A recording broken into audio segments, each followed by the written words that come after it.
সুনাম ও চাহিদার কারণে দিন দিন জনপ্রিয় হয়ে উঠছে জয়পুরহাটের ভাতশাহ দুর্গাদহ কলাহাট।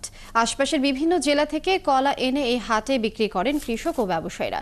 বেচা কেনাও হয় ভালো, তবে জায়গা সংকট ও সংস্কার না হয় নানা দুর্ভোগে পড়তে হয় হাটে আসা ব্যবসায়ীদের। হাটের পরিধি বাড়ানো সহ সংস্কারের দাবি সবার। মোয়াজ্জেম হোসেনের তথ্য ছবিতে প্রতিবেদন।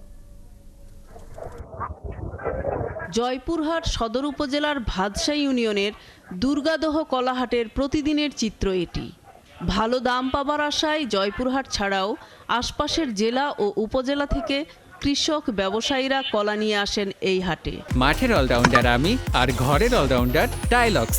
টাইলক্স টয়লেট ক্লিনার, ক্লিন মানেই টাইলক্স। এই হাটে আসা অনুপম, সর্বি, সাগর ও চাপা কলার চাহিদা থাকে সবচেয়ে বেশি। মান এবং জাত অনুযায়ী এখান থেকে প্রতিদিন 30 থেকে 40 ট্রাক কলা সরবরাহ হয় ঢাকা, সিলেট, চট্টগ্রাম সহ দেশের বিভিন্ন জেলায়। আর চলতি বছর কলার ফলন ভালো হওয়ায় কৃষকরা ভালো দামও পেয়েছেন। আমরা এখান থেকে টাকা করে নিয়ে আমরা ঢাকায় যাই, বিভিন্ন জায়গায় যাই। নানান ধরনের বাগান থেকে আমরা কলা কিনে নিয়ে দুর্গাদহ বাজারে নিয়ে আসি। এখানে নিয়ে আসার পর আবার ঢাকার ব্যাপারীরা আসে, কলা কিনে নিলে ওরা ঢাকা চলে যায়। মোটামুটি এখন বাজার নিয়ন্ত্রণে আছে, এখন বাজার বেশিও না, মোটামুটি একবারে কম হলো। আজকে তো পাটি বেশি, কলার তো দাম বেশি। দেশের বিভিন্ন জায়গা থেকে পাইকাররা আসায় জনপ্রিয় হয়ে উঠেছে এই কলার হাটটি। কিন্তু দিন দিন লোকের সমাগম বাড়লেও হাটের পরিধি বাড়েনি। এমনকি দীর্ঘদিন ধরে হাটের সংস্কার না হওয়ায় দুর্ভোগে পড়তে হয় ইজারাদার, পাইকার ও ব্যবসায়ীদের। বর্ষা হলে এমন পরিমাণ কাদা, এখানে রাস্তাটা চিকন, এত যানজট হয়, লোকজন পথচারীরা গালাগালি করে।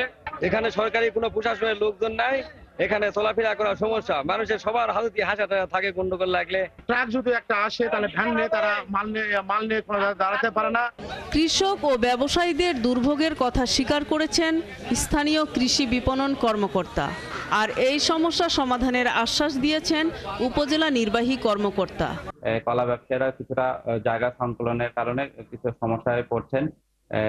তারা আমাদেরকে বলেছেন যে এই জায়গাটা যদি একটু বিস্তৃত করা যায় বা সম্প্রসারণ করা যায় তাহলে তাদের সমস্যাটার সমাধান হবে। পরবর্তীতে আমাদের হাট বাজার ব্যবস্থাপনা কমিটি উপজেলা এবং জেলা কমিটির সাথে পরামর্শক্রমে এই বিষয়ে তাদের সুবিধাদি বৃদ্ধির যে ধরনের পদক্ষেপ এগুলো আমরা গ্রহণ করবো বলে আশা করি। কৃষি প্রধান জয়পুরহাটের সুনাম ধরে রাখতে দুর্গাদহ কলাহাটের জায়গা বাড়ানো সহ সংস্কারের দাবি জানিয়েছেন স্থানীয়রা। নূর তাজমিন নীর, ৭১।